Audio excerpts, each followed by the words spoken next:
loan sa Pag-ibig. So, via GCash dahil ni siya mga langga. So, open lang ang GCash and then pilian lang ninyo diha ang government. Yan. Tapos, after government, mag-scroll lang mo diha guys. Pilian ninyo ang Pag-ibig Fund. Dahil tulo ka options, employer, OFW, o katong isa nga sa loan jud siya guys.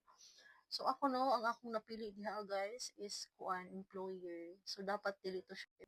So napili na ni nato no, employer to akong gituplok diha guys. So diha nga part, imutang day ninyo diha ang amount sa loan. And then ang PIN niya guys, ang PIN makita ninyo sa PIF, di ba mag-generate man mo anag ko ano, order payment mga ingana. So ibutang ninyo diha ang PIN, makita ninyo sa order payment or sa PIF ninyo. O so diha butangan ninyo ang amount, butangan ang PIN, ana mo na siya mga langga. Sundan lang ninyo ang instruction diha guys. So after ana no, nabutang nato na ato lang na fill out tanan nga ilang gipangayo no, i-okay lang nato siya no.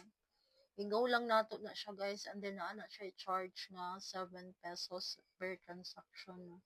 7 pesos per transaction via GCash. So maura na mga